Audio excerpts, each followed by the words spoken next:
This is a production of PBS Charlotte.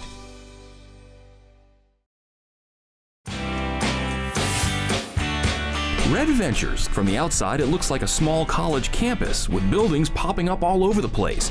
From the inside, it kind of feels like a college too, with an in-house bowling alley, basketball court, workout rooms, yoga classes. The list goes on. There's even a beer garden, if you can believe it. This environment is amazing. Red Ventures has ballooned in size, going from 450 employees in 2008 to now over 3,600 worldwide, with more than 2,000 at the main campus. The company started out providing marketing solutions for major brands, and we've now become a portfolio of digital companies. But at the core of things, we are a technology and marketing company. Having grown so big in such a short amount of time, Red Ventures wanted to do its part in giving back to the community. And what better way to do that than to help train the next generation of sales and tech professionals? We pay, train, and place young adults, and we pay them the equivalent of $10 an hour. It's called the Road to Hire program. And people don't believe it's real. It launched in 2016, with Red Ventures providing professional development, training, paying, and placing young adults in the 18 to 25 age range. We see a pretty incredible spread of folks who just graduated from high school, all the way down to single parents, people who've been working in retail, restaurant. Road to Hire isn't easy to get into. Only about 30% of applicants are accepted. College graduates are not eligible. Organizers are not looking for good grades on a transcript. They're looking for desire and motivation. It's like, why should we choose you to be, a participant in Road to Hire? And so I go into this long list, I'm motivated, I'm hardworking, da-da-da-da. LaShonda Elder found out about Road to Hire's tech program through a friend. He was telling me, yeah, they pay you and then they give you a job. And I was like, they pay you to teach you how to code? LaShonda had started college, but as a single mom, juggling school, her son, and a bartending job was simply too much. You don't really think about how much diapers cost and wipes cost and childcare. She was accepted into the Road to Hire program while her mother watched after her son. The program was really hard, and I was missing my kid, and I was working. It was just a lot. And so I wanted to quit. Tempted to leave the program, LaShonda's father stepped in with some words of wisdom. He was like, LaShonda, it's temporary. If you quit, you're gonna go back to bartending. Then what? You can't bartend forever.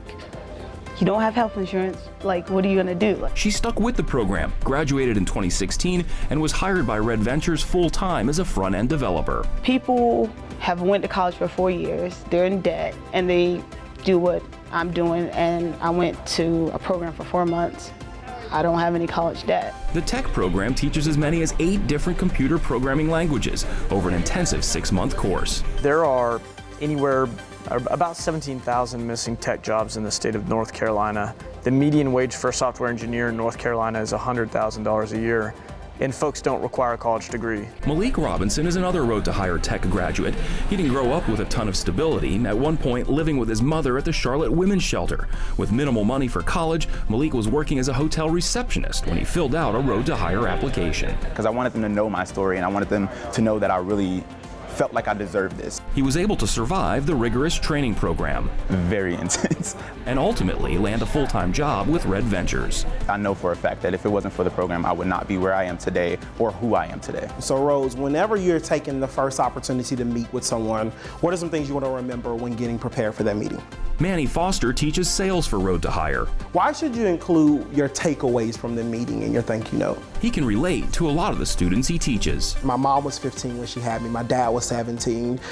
So having super young parents, there's a ton of financial adversities that you have to overcome. He enjoys seeing his students, like Datavian Kennedy, learn and succeed. Before Road to Hire, I was driving for Lyft and driving for Postmates. So I love the fact that we get people in our class that are hungry, that are thirsty for professional development, that want to be able to establish a career. Nah, I don't want to go back to that lifestyle where I have to continuously fight for the next dollar. The Sales Academy isn't quite as long as the tech program, lasting 3 months, but still quite challenging. We're trying to condense a college degree into this really tight window of time. Over the 3 years of the program's existence, Road to Hire has trained over 300 students, with roughly 60% of the graduates going to work for Red Ventures. The others are helped with job placement services. Typical salary between tech and sales grads is around $38,000 to $45,000 for the first year of employment. The program, honestly, it's a hand up, not a handout. When I think about like the program and the impact it's having on Charlotte, I think it's amazing. Charlotte is capable of this. Charlotte has an appetite to do this, and Charlotte can and should be a leader in what corporate responsibility actually looks like. Taking the lead in training the next generation of tech and sales professionals. Not bad for a company that hasn't even been around for 20 years. Interested in this field? Charlotte Works can help you map out your career path at no cost. Connect with us at charlotteworks.com/mycareer. A production of PBS Charlotte.